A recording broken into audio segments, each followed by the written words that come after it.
اور اس طرح گورنمنٹ کی ذمہ داری تھی کہ وہ ایسے ادارے قائم کرتی کہ جہاں پر کردار سازی ہوتی، تعمیر انسانیت ہوتی. کسی نے یہ کام نہیں کیا صحیح طور پر، سب نے اس سے غفلت کی ہے. اس کے بعد دیکھیں نتیجے یہ نکلے جو ہمارے سامنے کہ بیٹی کو جو شرم و حیا والدہ نے سکھانی تھی وہ اس سے غافل رہے. نتیجہ شرم و حیا بیٹی کو کیسے پتہ چلے گی جب والدہ خود ساتھ ہیں؟ میں وہی اس جرم میں وہ شامل ہے. اس نے تربیت کرنی تھی. ماں یعنی جس طرح دیکھیں نا عربی میں کہتے ہیں الولد سر لابیہ، ماں پہ دی پتا پہ گھوڑا، بودا نہیں پر تھوڑا تھوڑا.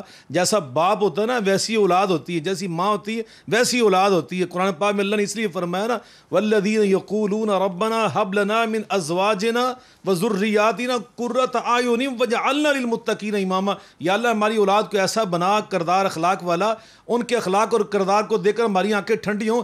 اگلا جملہ ہے نا وہ یہ ہے کہ وجعلنا للمتقین اماما، ہمیں ان کے لیے رہنما بنا، ہمیں ان کے امام بنا، ہمیں دیکھ کر ہماری اولاد نے ٹھیک ہونا. آپ کی بات کو بڑھاتا ہوں ڈاکٹر صاحب، مجھے یہ بتائیے کہ ہمیں ان کا امام بنا، ہم ان کی تربیت کر سکیں.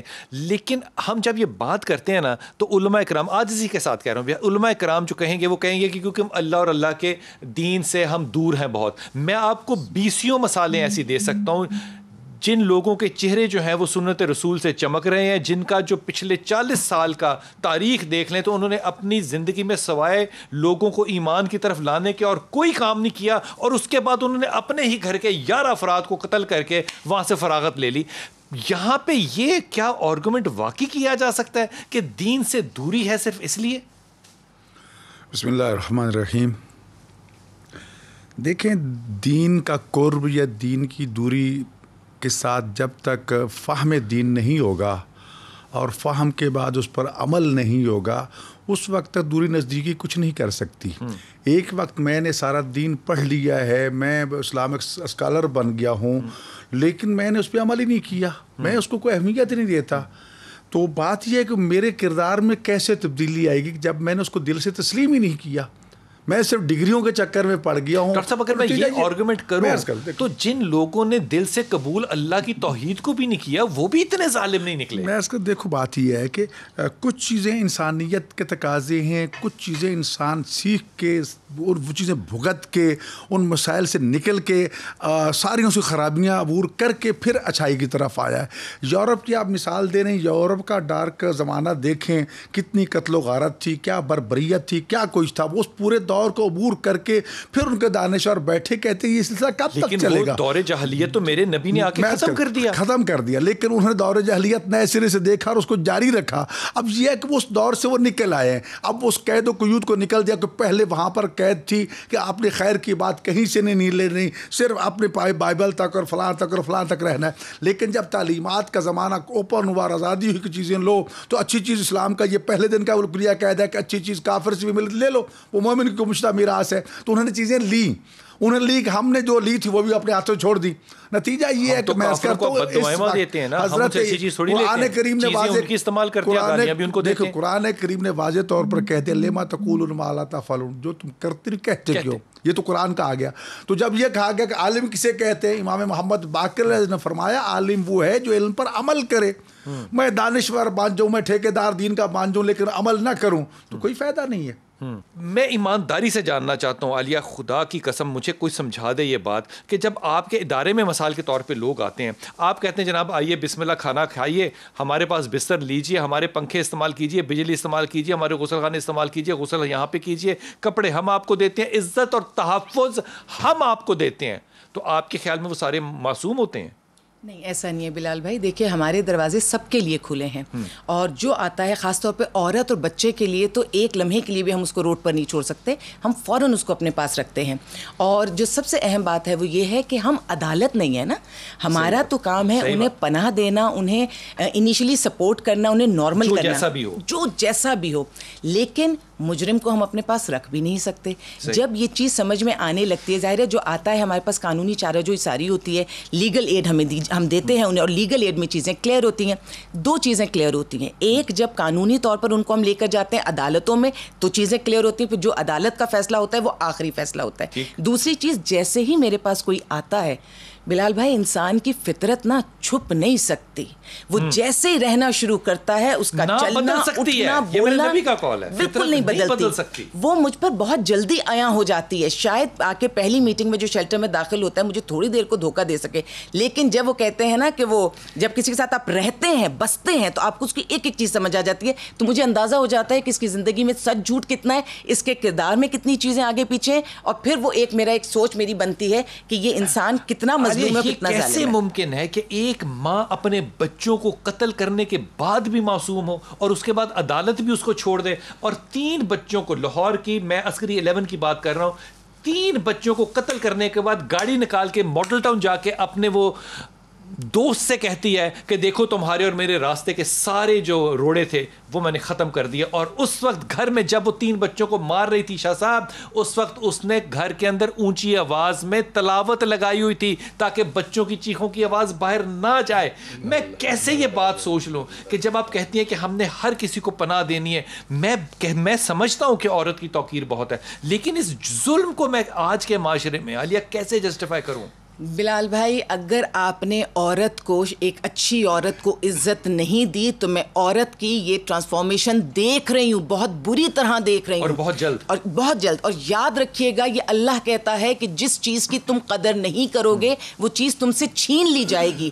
جب آپ نے ان عورتوں کی, کیونکہ میں اس عورت کو بھی جانتی ہوں جس نے اپنی بچی کو 1.5-2 سال کی بچی کو قتل اس لیے کیا تھا کہ اس نے ایک گینگ وار کے بندے سے شادی کر لی تھی محبت میں, اور بعد میں پہلے وہ اس کو استعمال کرنا چاہتا, جب بچی تک بات آئی تو اس نے بہت بچنے کی کوشش کی, وہ ماں کے گھر گئی, باپ کے گھر گئی, ہر جگہ.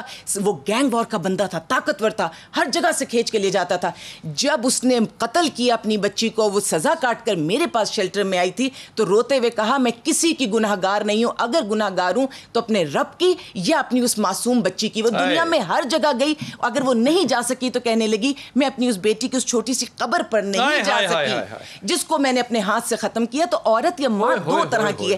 اگر آپ نے عورت کو, جو ہمارے معاشرے کی عورت تھی, اس کو اس کا مقام نہیں دیا, آپ نے اس کی عزت کو نہیں برقرار رکھا, تو یاد رکھیے گا کہ عورت اب اس طرح کی قربانی دینے کو مزید تیار نہیں ہے. ڈاکٹر احسان آپ نے ساری بات سنی, کیا اس معاشرے میں جو میں یہ بات جو ہے نا یہ جنرلائز کر رہا ہوں, میں یہ پرٹیکولر بات نہیں کر رہا, کیا خاتون جو جرم کر رہی ہے, ایک عورت جو ہے, لاہور کی بات ہے, وہ نہ سن سکتی ہے نہ بول سکتی ہے, اس کا دوست اس کو گھر میں ملنے آیا, ماں نے روکا, اس نے ماں کو تھوڑیاں مار مار کے قتل کر دیا. 20 سال کی وہ تقریباً عورت ہے اور آج کل بھاگی ہوئی ہے. 35 سال کی عورت جو ہے وہ 3 بچے قتل کر دیتی ہے, 30 سال کی عورت جو ہے وہ 3 بچے قتل کر دی, تلاوت لگاتے ہیں. کیا یہ سارے معاملات جو ہیں وہ صرف اس لیے ہیں کہ یہ معاشرہ عورت کو توقیر اور عزت دینے میں ناکام رہا ہے؟ ڈاکٹر صاحب نہیں, میں عرض کرتا ہوں میرے نزدیک جو ہے نا یہ ملٹی فیکٹوریل اپروچ ہے. کیا چیز ہے ڈاکٹر صاحب, پھر بتائیے گا تھوڑا سا. اس میں معاشرتی پہلو تو انوالو ہیں ہی ہیں. دیکھیں آج کا جو دور چل رہا ہے ہمارے پاکستان میں, اس میں آداب فرزندی کہاں سے آئیں گے؟ نہ آپ نے مکتب کی کرامت مل رہی ہے, نہ شیخ کی نظر مل رہی ہے. کہاں سے ہم سیکھیں گے؟ کون سا کوڈ آف ایتھکس ہم فالو کر رہے ہیں؟ کسی ایک طبقے کے استحصال کی بات نہیں ہو سکتی, بالکل, کیونکہ تربیت ایز اے ہول دیکھے سارے اچھی مائیں اگر میسر ہوں کسی قوم کو تو اچھی قوم وجود میں آتی ہے, کیونکہ ماں بچے کی پہلی درسگاہ ہے. اس سے تو کوئی اختلاف نہیں ہے. لیکن آپ جن لوگوں کا ذکر کر رہے ہیں وہ ایک گرون اپ لوگ ہیں, ان کی تربیت میں کمی ہے, ان کی پرسنالٹی میں ڈس آرڈر رہ گئے ہیں, یا پھر آپ دیکھیں کہ ان کی جو کم علمی یا جہالت. ہمارے پہلے زمانے میں دیکھیں ان پڑھ ہوتی تھی عورتیں لیکن پڑھی لکھی ہوتی تھیں. وہ کس طرح سے؟ کیونکہ اصلاح کی کوئی نہ کوئی ہدایات اور تربیت بغیر یہ روایتی پڑھائی کے بھی ان کے حصے میں آتی. ڈاکٹر صاحب ایمبیشن, آپ کو لگتا ہے کہ اس میں کوئی کردار ہے؟ ایمبیشس بہت ہیں لوگ, اپنے نفس کو حاصل کرنے کے لیے وہ کچھ بھی کر سکتے ہیں. جی میں عرض کروں کہ جو نفس ہے نا, نفس ایمبیشن جس کو آپ کہہ رہے ہیں, یہ وشز جو بندے کی ہوا دیتی ہیں. آج کل دیکھیں میڈیا کا دور ہے, آج کے دور میں ہمارے بچے کیا کرتے ہیں, 24 گھنٹے فون پکڑتے ہیں. وہ ہوا دیتا ہے ان کی نفسانی خواہشات کو, کیونکہ اس پہ ایک لسٹ کی دنیا کھلی ہوئی ہے, ایک لالچ کی دنیا کھلی ہوئی ہے. ان کے جو تشنہ خواب ہیں وہ ان کی صورت وہاں دیکھتے ہیں تو فرسٹریشن جنم لیتی ہے. پھر بہت سی ڈرگز ایسی ہیں, اب ہمارے پاس جو پیشنٹ آتے ہیں وہ کہتے ہیں کہ جی شہروں میں تو جو تھی سو تھی, جو آج کل گاؤں میں ڈھیر لگے ہوئے ہیں کیونکہ وہاں چیک اینڈ بیلنس نہیں ہے, اور جتنی ڈرگز یوز ہوتی ہیں وہ ڈس انہیبیٹڈ رویے کو جنم دیتی ہیں, نفس کو کھلا چھوڑ دیتی ہیں, اور ان نفسانی خواہشات کے آگے پھر اگر کوئی دیوار آتی ہے تو بندہ اپنی خود غرضی میں, کیونکہ اس پہ عقل اور اس کی جو اخلاقی پابندی وہ کمزور ہو چکی ہوتی ہے, تو وہ میں ڈاکٹر صاحب واپس آتا ہوں اور آپ سے اس بات کو اپنے مہمانوں کے ساتھ کنٹینیو کروں گا. اگر میں یہ بات مان لوں, میں صرف آرگومنٹ کے طور پہ کہہ رہا ہوں کہ اگر میں یہ بات مان لوں کہ نشہ کرنے کی وجہ سے سارے جرائم ہو رہے ہیں فلاں, تو جہاں پہ پوپی اگتی ہے یہ سب سے زیادہ جرائم افغانستان میں ہونے چاہیے, وہاں کیوں نہیں ہو رہے؟ یہ نیپال میں ہونے چاہیے, وہاں کیوں نہیں ہو رہے؟ جہاں پہ ہیروئن جو ہے وہ کچھ سٹیٹس میں امریکہ کے لیگل ہے کہ آپ یہ ڈرگ لے سکتے ہیں, وہاں کیوں نہیں ہو رہے؟ یہ ساری کی ساری جو خصوصیات ہیں, میں برکت کا لفظ استعمال کرنے لگ گیا تھا, یہ ساری خصوصیات جو ہے وہ ایک مسلمان ریاست کے اندر اور وہ بھی پاکستان میں کیوں دیکھ رہے ہیں ہم پچھلے 20 سال میں؟ یہ شدت ہمیں کسی نے تو سکھائی ہے.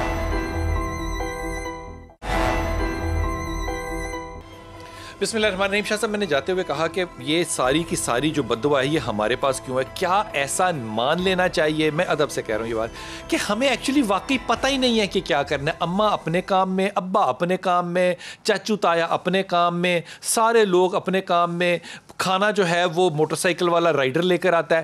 جب آپ نے خاندانی نظام کو بنایا ہی نہیں تو اب آپ نے, مطلب خدا کا واسطہ ہے, میں کیا لفظ استعمال کروں, اب آپ کہہ رہے ہیں کہ تربیت نہیں ہے, تو جب آپ وہ بیج بو رہے تھے تو تب کہاں تھے؟ یہ بہت خوبصورت آپ نے بات کی ہے. بلا شبہ میں نے پہلے ہی اپنی گفتگو میں یہی عرض کیا ہے کہ ہر ایک نے اپنی بنیادی ذمہ داریوں کو پہچانا ہی نہیں, اس کو ادا کیا.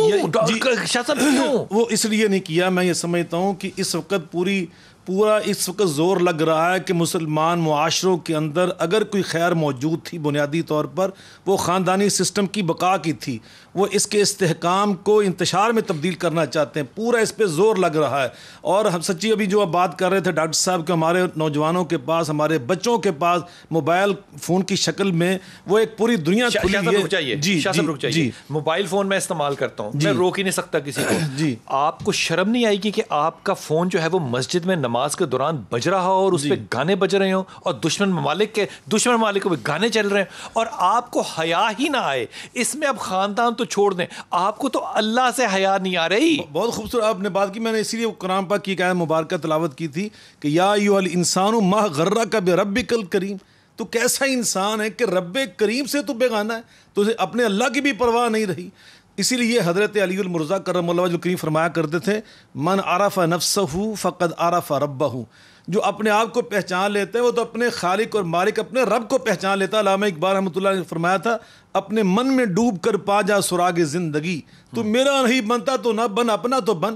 ہم نے تو سچی بات یہ معرفت کی باتیں چھوڑ دی. آپ نے بڑی خوبصورت بات کی, جب ہم شادیاں کرتے ہیں نا, نبی صلی اللہ علیہ وسلم کیا فرمایا, لا تنکح المرأة الا لاربع, بیوی وہ تلاش کرو جس کے اندر 4 خوبیاں ہوں. آخری خوبی آپ نے یہ بیان کی فاظفر بذات الدین, جب بھی بیوی تلاش کرو وہ حیا والی, دین والی. دین کا مطلب ہوتا ہے پورا جو اسلام کا نظام زندگی ہے وہ صرف ذکر اذکار کا نام نہیں ہے. انٹرنیٹ میں میں نے ایمان کیسے چیک کرنا ہے, اس کی کوئی ایپ ہے جو کہ میں نے ڈاؤن لوڈ کرنی ہے اور مجھے پتا چلے کہ ایمان والی ہے. یہی مرض کرنے لگا ہوں. دین کا مطلب صرف نمازیں نہیں ہے, دین کا مطلب صرف یہ نہیں ہے کہ آپ کے چہرے پہ داڑھی ہے. دین کا مطلب ہوتا ہے آپ کے اندر وہ جو ایک انسانی ہمدردی ہے, دوسروں کے ساتھ اچھا برتاؤ ہے, آپ کا اچھا اخلاق ہے, یہ سارا دین کے اندر شامل ہے. تو آپ نے فرمایا وہ ماں اگر تلاش کر دیتے نا, وہ ڈاکٹر صاحب نے بڑی پیاری بات کی, ہماری مائیں جو تھی نا, یہ اتنا 22 کروڑ کا جو معاشرہ ہے نا, ڈاکٹر محمد حسن اکبر صاحب, یہ میری بہن بیٹھی, آپ بیٹھے, پیچھے آپ کی ماں کی تربیت اللہ کے فضل و کرم سے. وہ مائیں ایم اے پاس نہیں تھی, وہ ایم فل نہیں تھی, وہ ڈاکٹریٹ نہیں تھی ان کے پاس. ان کے پاس کیا تھا؟ امام حسن بصری فرماتے ہیں العلم علمان، علم فی القلب و علم اللسان. علم کی دو شاخیں ہوتی ہیں. ایک علم ہوتا ہے جو ڈگریاں ہوتی ہیں، زبان سے نکل رہا ہے، لوگ سن رہے ہیں. ایک علم وہ ہے جس کا تعلق دل کے ساتھ ہے. ڈگری نہیں ہوتی بعض اوقات. انما یخشی اللہ من عبادہ العلماء. وہ بیچارے جٹ بوڑھ قسم کے لوگ ہوتے ہیں لیکن ان کے اندر اللہ کی معرفت ہے، اللہ کی پہچان ہے، اقدار کا خیال ہے، اسلامی جو اصول زندگی ہے وہ ان کو اچھی طرح یاد ہے. سچ بولنا ہے، دوسروں کو دکھ نہیں دینا، اپنی اولاد کی تربیت کرنی. آپ نے جملہ بولا مائیں وقت نکالتی تھی اپنی اولاد کی تربیت کے لیے، ماں کے ذمہ داریاں ہوتی تھی، وہ سمجھتی تھی میں نے اپنی اولاد کی تربیت کرنی. میں نے اب یہ سارا کا سارا فریضہ جو ہے وہ غیر مسلمانوں کے پاس چلا گیا، مسلمان اس فریضے سے ختم ہو گئے. میں یہاں ایک اور بات کہوں گا. اس وقت اگر آپ دنیا کے کسی معاشرے پہ غور کر لیں، کوئی فرشتوں کا معاشرہ نہیں ہے. معاف کرنا، وہ معاشرے بعض اوقات ہمیں یہاں دور کے ڈھول سوانے، ہمیں یہاں سے پتا ہم نے وہاں جا کے دیکھا ہے ہم سے زیادہ عیب وہاں پہ موجود ہے، ہم سے زیادہ جرائم وہاں پہ موجود ہے. لیکن ہم نے کیا کرنا ہے، میں عرض کر رہا ہوں، ہم رہنما تھے. کنتم خیر امت اخرجت للناس. ہم تو ساری انسانیت کے رہنما بن کر آئے. مسئلہ صرف یہ ہے کہ ہمیں اپنی پہچان نہیں رہی. علامہ اقبال رحمۃ اللہ علیہ نے کیا فرمایا تھا، زندہ قوت تھی زمانے میں یہی توحید کبھی، آج کیا فقط مسئلہ علم کلام. روشنی ذو سے اگر ظلمت کردار نہ ہو تو مسلمان سے پوشیدہ مسلمان کا مقام. ہم اپنے مقام کو فراموش کر بیٹھے. ہم آج کل صرف اسی مسئلے میں پڑھے ہیں کہ مسلمان ہے کون. مسلمان کو مسلمان نہیں مان رہا، غیر مسلمان ساروں کو مسلمان مان رہے ہیں. بڑی شرم کی بات ہے. ڈاکٹر صاحب آپ کو لگتا ہے کہ مذہب ایک ڈھال تھا، ایک حیا کا ڈھال تھا، ایک کردار کی تربیت کی ڈھال تھی، مسجدیں ایک ادارہ تھا. مجھے لگتا ہے کہ وہ سارے لوگ جو ہیں وہ کسی نہ کسی وجہ سے تو ناکام ہوئے ہی ہوں گے نا. کہ اگر ماں مر گئی، کوئی یتیم بچہ بھی تو پلتا ہے نا. میرے نبی کی مثال سامنے ہے، میں کئی مثالیں دے سکتا ہوں جن کے ماں باپ نہیں ہیں لیکن معاشرے نے ان کو پال کے ظالم نہیں بنایا، قاتل نہیں بنایا. ڈاکٹر صاحب کہاں غلطی ہوئی؟ دیکھیں ڈاکٹر صاحب، بات یہ ہے کہ جہاں تک ہم مغربی معاشرے کی بات کرتے ہیں، بخاری صاحب نے وجہ فرمایا، لیکن سوال اس وقت یہ ہے کہ اگر میں یہ الزام اس معاشرے پر دوں کہ وہ اسلامی معاشرے کو خراب کرنے کے لیے تمام تر طاقتیں استعمال کر رہا ہے، وسائل استعمال کر رہا ہے، کیا کر رہا ہوں؟ تو مجھے یہ تو پتہ چل گیا میرا دشمن کون ہے. جی اس دشمن سے اپنی نسل کو بچانا تو اب میری ذمہ داری ہے نا.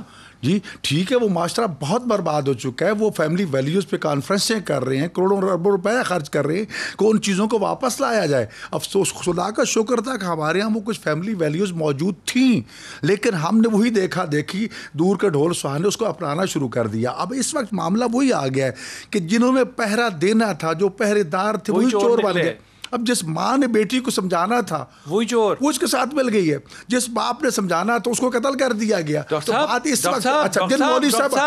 بیٹی ایک ناجائز نہیں لفظ استعمال کرنا، یہ ہر بچہ تو ہے وہ اللہ تعالیٰ کی طرف سے ایک امید ہے. وہ بچہ پیدا کرتی ہے شادی کے بغیر، باپ اس کا سہولت کار ہے اور بچے کو 3 منزلوں سے زمین پہ پھینکنے میں باپ ساتھ ہے. جب سہولت کار باپ ہے تو میں کس کے پاس جاؤں ٹکر مار؟ میں اب آگے روحانیت کا علماء خطب کا مولویت یا روحانیت ہمیشہ اخلاقیات ہوتی تھی. آپ کو یاد ہوگا دیہاتوں میں ایک سسٹم تھا کہ شام کو مولوی صاحب ہر گھر میں جائیں گے، روٹی بھی لیں گے، 10 منٹ بیٹھیں گے، وہاں کوئی پیغام دیں گے، کوئی حدیث قرآن سنائیں گے، اس گھر والوں کو سمجھا کے اگلے گھر میں چلے جائیں گے، اگلے گھر میں چلے جائیں گے. وہ نہیں آ سکتے نا کیونکہ ان کے آگے پیچھے 2 گارڈز کی گاڑیاں چل رہی ہیں، وہ میری گھر میں کیسے آئیں گے؟ پھر اس کے بعد یہ ہے کہ ہمارا کام امر بالمعروف نہی عن المنکر تھا. ہم تو وہی چھوٹی چھوٹی اعتقادی کفر کے فتووں کی مہر جیب میں لے کے پھر رہے ہیں. ہاں جی، اس سے باہر نکل ہی نہیں رہے.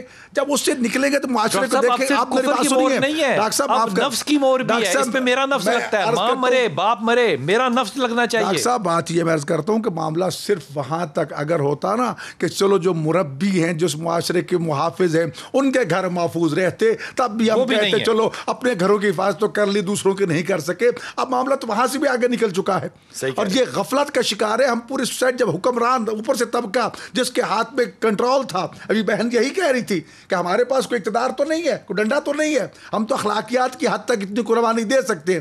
لیکن وہ حکمران جتنے بیٹھے آج دیکھیے جو ان کے ذاتی کیسز ہوتے ہیں، ٹھکا عدالتوں میں لگ جاتے ہیں، فوری سماعتیں بھی ہو جاتی ہیں، سزائیں بھی ہو جاتی ہیں. اور جو معاشرے کے ناصور ہیں، کئی سال سے پڑھے، کوئی پوچھنے والا نہیں ہے. نہ ججز کو پرواہ ہے، نہ حکمرانوں کو پرواہ ہے، نہ کسی اور کو پرواہ ہے. جب جو سوسائٹی کے وارث تھے، محافظ تھے، چوکیدار تھے، انہیں پرواہ نہیں ہے تو پھر ڈاکوؤں تو ڈاکہ ڈال رہی ہے. جی وہ گھروں میں بھی آئے گا, ہر ایک گمراہ ہو سکتا ہے, وہ باپ ہے, بیٹی ہے, ماں ہے. تو لہٰذا معاملہ یہ ہے کہ ہمیں اوپر سے لے کر نیچے اور نیچے سے لے کر اوپر تک سب کو ٹھیک کرنے کی ضرورت ہے. پھر بات صرف مصیبت یہ ہے کہ جب بھی بات آتی ہے دینی مدارس مولویوں پہ آتی ہے, کہ ہمارا بس پہ چلتا, ہم کیا کریں؟ یہ یونیورسٹیاں, یہ کالج, یہ ہمارا ان کے پاس نہیں چلتا نا. جی جہاں یہ ساری چیزیں پروان کرتی ہے, جہاں یہ سب کو سکھایا جاتا ہے, جہاں یہ دوستیاں بنائی جاتی ہیں. نہ میرا اینڈرائڈ پہ بس چلتا ہے, نہ میرا یونیورسٹی پہ بس چلتا ہے, نہ میرا قائدین پہ بس چلتا ہے, میرا بس چلتا ہے بخاری صاحب پہ. مجھے راستہ بتائیں ڈاکٹر صاحب, میں کیا کروں؟ مجھے ایمانداری سے سمجھائیں. وہ میں ایمانداری سے سمجھتا ہوں ہم آپ ہی کو ذمہ دار ٹھہرا سکتے ہیں, ہم ذمہ دار ٹھہرانے کی جسارت نہیں کر سکتے. اتنی کمزوری ہو گئی ہے کہ لفظوں کو چوز کرنا پڑتا ہے کہ میں آج یہ واقعات میں ایمانداری سے کہہ رہا ہوں کہ مجھے ان میں بڑی تحقیق کے ساتھ نا لفظ جوڑنے پڑے ہیں عالیہ, کہ یہ میں ایسا نہ لفظ کہہ دوں کہ کوئی این جی او میرے خلاف ہو جائے, کوئی فلانا مجھے ابیوز کرنے لگ جائے. میں ایمانداری سے کہہ رہا ہوں میری زندگی میں آپ کے ساتھ 20 ملاقاتیں ہوں گی, 50 ملاقاتیں ہوں گی, 100 ملاقاتیں ہوں گی. میں خدا کی قسم کھا کے اللہ کو حاضر ناظر جان کے کہتا ہوں کہ اگر میں کہیں کوئی ایسی نامعقول حرکت کر بھی رہا ہوں گا نا جو کوئی زیب نہ دیتی ہو, میں عالیہ برنی کو دیکھ کے چھوڑ دوں گا اور چھپ جاؤں گا. میں حلفاً کہہ رہا ہوں, میرے لیے ایک حیا ہے, وہ عمر میں مجھ سے چھوٹی ہو سکتی ہے لیکن وہ مقام میں بڑی ہے. یہ حیا جو اس وقت ہم سینٹرز چلاتے ہیں, پروموشنز کرتے ہیں, یہ حیا لوگوں میں چلی گئی ان خواتین میں یا ان آنے والے لوگوں میں, یا ان کے پاس وسائل زیادہ آگے جرائم کے, اور کس نوعیت کے جرائم ہیں جو زیادہ تر ہو رہے ہیں؟ بلال بھائی میں ایک عورت کے حوالے سے کہوں, آپ کے جو جملے ہیں نا یہ میری پوری زندگی کی کمائی ہے. یہ جو آپ نے 2 جملے بول دی یہ میری کمائی ہے. میں اس کو زیادہ سوچنے لگ جاؤں تو میں رونا شروع کر دوں کہ رب اس دور میں بھی تم نے مجھے اتنی عزت دی ہے. مجھے نہیں لگتا کہ عورت کو اس عزت کے علاوہ کوئی بھی اور چیز چاہیے ہوگی. صحیح کہہ رہے. یہ اتنی مجھے حیرت ہوتی ہے کہ جب میں نام عورت کا لوں اور اس کو بے عزت بھی کروں, میں نام ماں کا لوں اور اس کو قاتلہ بھی کہوں.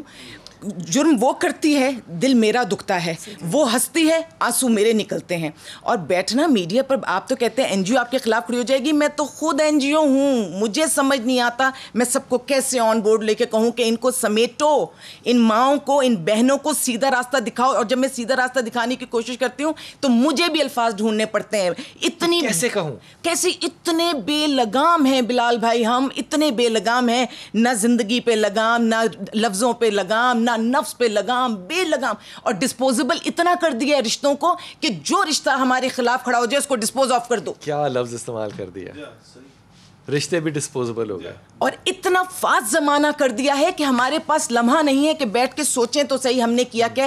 ہم پہلے ناول پڑھا کرتے تھے تو وہ ایک ہفتے میں ناول ختم ہوتا تھا, اتنا موٹا کئی پیجز کا ہوا کرتا تھا وہ, اور ہم سکون سے پڑھتے تھے اور اس کا مزہ لیتے تھے کہ کیا سوچ مصنف دینا چاہ رہا ہے. اب 100 لفظوں کی کہانی مشکل سے کوئی پڑھتا ہے. موڈ کیسے بنے گا نیکی کی طرف آنے کا جب اس کے پاس ٹائم ہی نہیں سوچنے کے لیے. اتنا فاسٹ دور, اور اتنا فاسٹ کہ جو اچھا نہ لگے اس کو بھی چھوڑ دو. صرف ہم نے لباس نہیں بدلے, ہم نے صرف یہ ڈیزائنرز بھی بہت اچھا ہماری اکانومی کو لیتے ہیں سب, لیکن ہم نے لباس کے ساتھ ساتھ اپنے اندر کی چیزیں بھی بدل کے اور ان کو چینج کر کے ہم نے اپنے آپ کو منافق بنا دیا. ایک منافق زندگی میں خوش نہیں رہ سکتا. کیا بات ہے, کیا بات ہے. ڈاکٹر احسان آپ میرے ساتھ ہیں.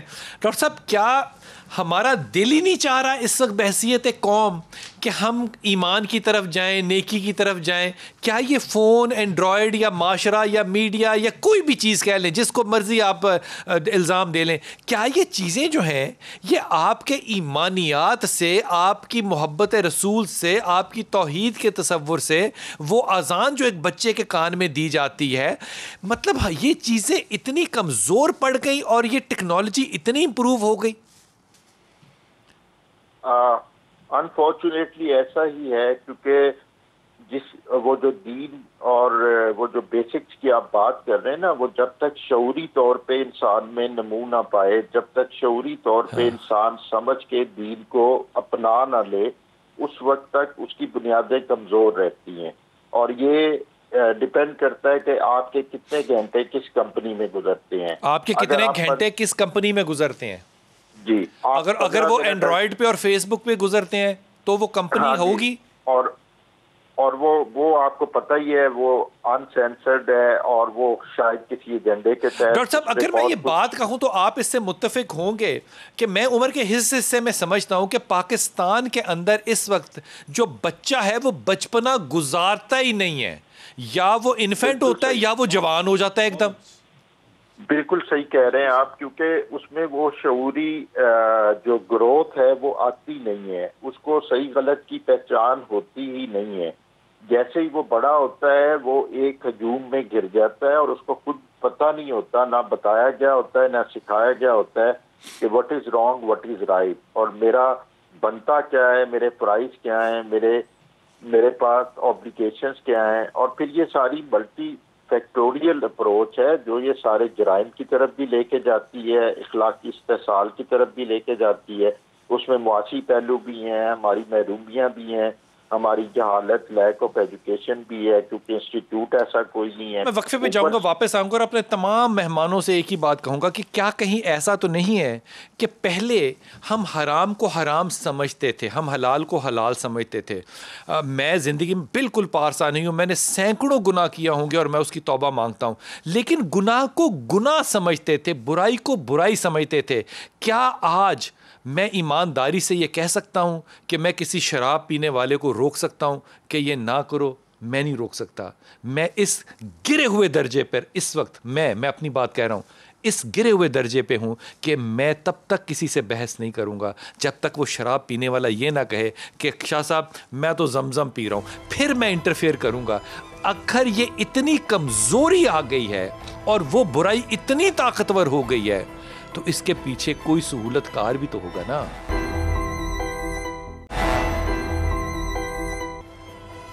بسم اللہ الرحمن الرحیم. جب ہم گورنمنٹ کالج میں تھے نا شاہ صاحب, تو ایران سے ایک ہمارے استاد محترم آیا کرتے تھے, اللہ تعالیٰ ان کو لمبی زندگی دے, حسین نصر صاحب, اب بھی وہ واشنگٹن ڈی سی میں ہیں, اور وہ کہا کرتے تھے کہ اپنے ملک کے اندر فلیٹ سسٹم نہ کرو, خاندان ٹوٹ جائے گے. ہم کہہ رہے تھے آپ دقیانوسی انسان ہیں, معافی کے ساتھ کہا تو نہیں سوچا کرتے تھے, تو آپ یہ فلیٹ تو ڈیولپمنٹ ہے, ہائی رائز ڈیولپمنٹ ہے. آج ہم دیکھتے ہیں کراچی کو کوئی پوچھنے والا نہیں ہے, خاندان ٹوٹ گئے ہیں, رشتے ختم ہو گئے ہیں. پھر اشفاق صاحب ہمیں کہا کرتے تھے کہ دیکھو بات سنو, جو ادب ہے نا ایک استاد کا, اس کا اگر تمہیں اختیار نہ بھی ہو کہ تم ادب کرو, دل نہ بھی چاہ رہا ہو, تو اس لیے کرو کیونکہ اس کے سائے میں بھی تمہارے لیے رحمت اور برکت ہے.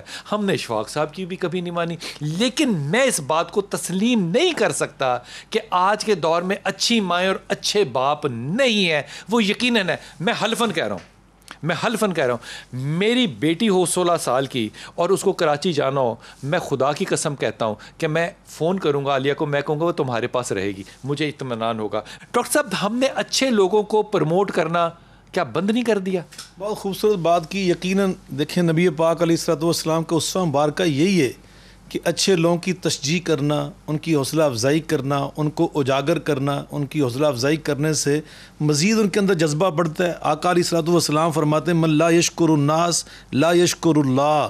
جو اچھے انسانوں سے فیض پا کر, کوئی اچھائی پا کر, بلائی حاصل کر کے ان کا شکریہ ادا نہیں کرتا, تو فرمایا وہ اللہ کا بھی نہ شکر ہے, اور جو اللہ کا نہ شکر ہے, اللہ کا اصول ہے اس کے بارے میں قرآن پاک میں, وَإِذْ تَعَذَّنَ رَبُّكُمْ لَئِن شَكَرْتُمْ لَأَزِيدَنَّكُمْ وَلَئِن كَفَرْتُمْ إِنَّ عَذَابِي لَشَدِيدٌ. اللہ فرماتے ہیں جو میرے شکر گزار بندہ بنتا ہے میں اپنی نعمتیں اس پر اور اس میں اضافہ کر دیتا ہوں. اگر وہ ناشکری کا راستہ اختیار کرتا ہے پھر میری پکڑ, میری سزا اس کے لیے بڑی سخت ہوتی ہے یقین. اور دوسری بات جو بھی آپ ارشاد فرما رہے تھے کہ ہم نے اپنے خاندان کے اندر, جو استاذ کی بات آپ کر رہے ہیں, حیدر مرزا کرم اللہ وجہہ الکریم کیا فرمایا کرتے تھے, من علمنی حرفا صرت له عبدا. جو میرے ایک حرف کا استاد بن جاتا ہے میں اس کا غلام بن جاتا ہوں. اتنی یعنی اس کی عزت کرنی چاہیے معاشرے کے اندر. کون ہستی فرما رہی ہے, یعنی دنیا کو پیغام دیا جا رہا ہے کہ یہ سبق پڑھو. تیسری بات یہ ہے کہ ہمارا جو خاندانی سسٹم تھا نا, اس میں ہم نے دیکھیے جو ہماری بعض اوقات دادی نانی ہوتی ہے نا, دادا نانا ہوتا ہے, پھوپھی کوئی بیوہ بعض اوقات ایسی ہو جاتی ہے, وہ جو بزرگ خواتین ہوتی ہیں ہم ان کو بوجھ سمجھنا شروع ہو گئے ہیں. حالانکہ نبی صلی اللہ علیہ وسلم فرماتے ہیں انما تنصرون وترزقون بضعفائکم. یہ جو تمہارے گھر میں کمزور قسم کے لوگ ہوتے ہیں نا, تمہیں جو اللہ رزق دے رہا ہے یہ تمہاری کاریگری سے, تمہارے علم اور کمال سے نہیں دے رہا, یہ ان کی برکت سے. اور ان کی برکت پتہ کیا ہوتی ہے, بعض اوقات واللہ ہمارے گھر میں بہت ساری جو نحوستیں, نجاستیں, شرور آج داخل ہو چکے ہیں نا, وہ پہلے داخل نہیں ہوتے تھے, جو فلیٹ سسٹم آپ بات کر رہے ہیں, کہ وہ ہمارے گھروں میں وہ لوگ بیٹھے ہوتے تھے, ان کی برکتیں ہوتی تھی, ان کی نگرانی ہوتی تھی, ان کی دعائیں ہوتی تھی. یہاں پہ نانا کا کردار ہے, دادا کا کردار ہے, نانی کا, دادی کا کردار ہے, لیکن حضور اقدس معافی کے ساتھ تنزن کہہ رہا ہوں, آپ ہی لوگوں نے تو ہمیں سکھایا کہ نہیں, بیوی کے حقوق یہ ہیں, ماں باپ اگر الگ بوڑھے ہوں تو وہ مرے تو مریں, آپ اپنی بیوی کے حقوق پورے کریں, آپ کے اوپر یہ لازم ہے. یہ ممبر کہہ رہا ہے, یہ ممبر سکھا رہا ہے, یہ اپنے کلپس بھیج کے انہوں نے اس بات کو ہمیں سکھایا کہ حضور اقدس یہ ضروری ہے کام کرنے والا. آپ کے ممبر نے ماں کی توقیر مجھے کب بتائی, مجھے بہن کی توقیر کب بتائی؟ وہ تو آپ جیسے وہ بزرگ جن کو کہ میں کیا کہوں, ہم شکار بناتے ہیں اپنے طنز کا, تیروں کا, ان لوگوں نے کہا ہے ہمیں, ہم تو نہیں سنتے ان کو, ہم تو ان کو نشتر مارتے ہیں. ممبر کا کردار کیا ہمارے خاندانی نظام کو بنانے میں کامیاب ہوا ڈاکٹر صاحب؟ میں 2-3 باتیں عرض کرنا چاہتا ہوں. سب سے پہلے تو رسول اکرم صلی اللہ علیہ وآلہ وسلم مسجد نبوی میں تشریف فرما ہیں اور گھر والوں کی حقوق کی بات کر رہے ہیں, اور یہ ارشاد فرما رہے ہیں کہ تمہارا اپنے گھر والوں, اہل و عیال کے پاس 1 ساعت بیٹھنا, ساعت کا ترجمہ گھڑی کر لیں, گھنٹہ کر لیں, میری اس مسجد نبوی میں اعتکاف بیٹھنے سے افضل ہے. جس اعتکاف کو ہم بہت بڑی عبادت سمجھتے ہیں, اور اعتکاف بھی کہاں؟ مسجد نبوی کے اندر, اس سے وہ افضل ہے کہ وہ وقت تم اپنے اہل عیال کو دو. اللہ کتنا وقت یہ کہہ کون رہا ہے؟ رسول خاتم صلی اللہ علیہ وآلہ وسلم. جب میرے نبی وضو کرتے ہیں, نماز پڑھتے ہیں, ہاتھ باندھتے ہیں, امامہ باندھتے ہیں, میں اس کو سنت رسول سمجھ کے مانتا ہوں, لیکن اس کو سنت رسول سمجھ کے یہ کیوں نہیں مانتا؟ اور ادھر کیا رہا جو آپ نے بات کہی, ٹیلی فون والا جی پیزا بھیج دیجئے, فلاں چیز بھیج دیے, نہ ماں کو پتا نہ باپ کو پتا, رات آدھی رات کو اولاد پیزے منگوا رہی ہے, فلاں چیزیں منگوا رہی ہے. بات تو وہی ہے, جب ایک دسترخوان پہ بیٹھا ہی نہیں ہے تو بات کہاں ہوگی؟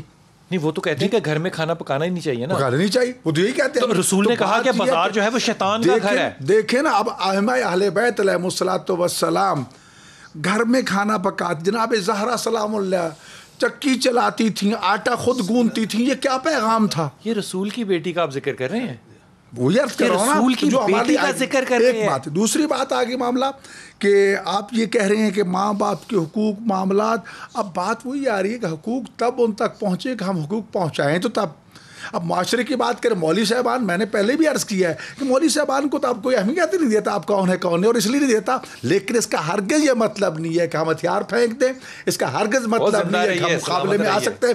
ہو سکتا ہے کبھی کوئی نہ کوئی بات اثر کر جائے, کبھی ایک بات جو ہے پوری زندگی انسان کے بدل کے رکھ دیتی ہے, زمانے کی ٹھوکریں انسان کو سکھا دیتی ہے. لہٰذا امر بالمعروف, اور مولا علی علیہ السلام کا یہ فرمان بہت قابل ہے, یعنی توجہ فرمان ہے کہ دیکھو یہ ہے صحیح مولوی کا کردار. نہ کرے میری عزت, میں کام اپنا کروں. مولانا صاحب کا ایک فرمان بڑا قابل توجہ ہے کہ اپنے گھروں پر موٹے موٹے دبیز پردے لٹکانوں سے گھر محفوظ نہیں رہے گا, اپنے گھر میں آنے جانے والے لوگوں پہ نظر رکھو, وہ کیا ہے؟ یا میرے مولا, وہ لوگ کون ہیں تمہارے گھر کو برباد کر کے چلے جاتے ہیں؟ اب وہ لوگوں کا آنا جانا اس طرح تو ممکن نہیں. یہ موبائل پہ 24 گھنٹے آپ کے پاس, آپ کے گھر میں لوگ داخل ہو رہے ہیں, جا رہے ہیں, اور ہم سمجھتے ہیں کہ ہماری اولاد بڑی محفوظ ہے, تالے کے اندر ہے, کمرے کے اندر بیٹھی ہے, جی ہمیں کوئی فکر نہیں. دیکھیے کمرے کے اندر کیا ہو رہا ہے, کیوں کہتے ہیں کہ دیکھو اگر وہ چھپ کے کوئی چیز دیکھ لی تو آگے بڑھو, جب میں خود اس میں مصروف نہ ہوں تب دیکھوں. تو بات یہ, جب وہ چوکیدار غافل ہو جائے, تو اس لیے میرے بھائیو بات یہ کہ ہمیں قطعاً اس چیز کو ترک نہیں کرنا چاہیے. کوئی گالیاں دے, کوئی کچھ کرے, ہمیں اپنا کام کرنا ہے. الحمدللہ میں نے دیکھا ہے, میں تجربہ کر کے دیکھا کتنے ایسے خاندان سدھر گئے خدائی قسم, جو تمام حدیں عبور کر چکے تھے, تمام حدود عبور کر چکے ہیں. آپ کو اپنا تجربہ بتاؤں, اللہ تعالیٰ میری ساس کو زندگی صحت, آج کل بیمار ہیں, جمعے کو وہ نہاتی ہیں, میں ان کو غسل دیتی ہوں جمعے کو, تو جمعے کی نماز سے پہلے میں ان کو نہلاتی ہوں, پہلے وہ نماز کے لیے بیٹھتی ہیں, پھر میں غسل کر کے میں نماز پڑھتی ہوں. مجھے جو نماز میں خوشی ملتی ہے اس سے کہیں زیادہ خوشی, سنے ہوئے عمر ہو گئی یار, مجھے بات سنے ہوئے عمر ہو گئی. کیا بات, کیا بات. اور بلال بھائی, اس نماز سے کہیں زیادہ میرے دل کو خوشی تب ہوتی ہے جب میں اس بزرگ خاتون کو جو پچھلے 60 سال سے نماز پڑھ رہی ہیں, جب میں انہیں پاک کر کر بستر پر بٹھاتی ہوں, تو جو ان کی آنکھوں سے میری طرف دیکھ کے جو دعائیں ہوتی ہیں, میں سمجھتی ہوں نماز تو اللہ قبول کرے گا, وہ اللہ بہتر جانتا ہے, لیکن میری عبادت تب قبول ہوتی ہے جب وہ مجھے محبت سے دیکھتی ہیں. اب وہ آج کل بیمار ہیں لاہور میں, جب میں ان سے ملنے جاتی ہوں, وہاں ان کی بیٹیاں بھی اور سب بھی, لیکن جب وہ میرا ہاتھ پکڑ کر اور مجھے قریب کرتی ہیں تو میں سمجھتی ہوں مجھے سکون مل جاتا ہے. وہ بات جو وہ کسی کو نہیں کہتی, جب وہ میرے کان میں کہتی ہیں تو وہ الفاظ زندگی بھر میرے ساتھ چلیں گے. مجھے تو زندگی کا حاصل یہی لگتا ہے. آج آپ کی نماز فرمان ہے لیست العبادۃ کثرۃ الصلاۃ والصیام بل افضل العبادۃ التفکر فی امور المسلمین. زیادہ نمازیں روزے پڑھ لینا ہی عبادت نہیں ہے, اس سے کہیں افضل عبادت ایسے دکھی انسانوں کے بارے میں سوچنا, ان کی خبر گیری کرنا, ان کی تیمارداری کرنا. کیوں کہا گیا کہ جب ایک مریض کی تیمارداری کے چلتے تو فرشتے آپ کے ساتھ ساتھ چلتے, اللہ فخر کرتا ہے دیکھو میرا بندہ دوسرے بندے کی تیمارداری کے لیے پہنچا ہے. یہ تو ایک تیمار جو گھر کی ذمہ داریاں ہیں, جو کیوں کہا ایک خاندان کی کفالت, ایک بہن کی کفالت, ایک بیٹی کی کفالت تمہاری جنت کی ضامن بن جاتی. بہت شکریہ تمام دوستوں کا. ڈاکٹر صاحب آپ کا بھی بہت شکریہ, آپ ہمارے ساتھ لائن پر تھے. میں ادب کے ساتھ نا یہ ہاتھ جوڑ کے آپ کو کہہ رہا ہوں کہ جب آپ یہ کہتے ہیں نا کہ کتب صاحب ہم آپ کے بڑے فین ہیں, میں کہتا ہوں اس جملے میں ایک تبدیلی کر دیجئے. خدا کے واسطے آئندہ اپنے دلوں میں یہ ایک آس رکھیے کہ اللہ تعالیٰ ہمیں عالیہ برنی جیسا بنائے, اللہ تعالیٰ ہمیں حسین اکبر جیسا بنائے, اللہ تعالیٰ ہمیں بخاری صاحب جیسا بنائے. خدا کے واسطے جب تک آپ اپنے آئیڈیلز کو ٹھیک نہیں کریں گے, آپ کی تربیت, آپ کی ذات, آپ کا نفس آپ پہ حاوی رہے گا.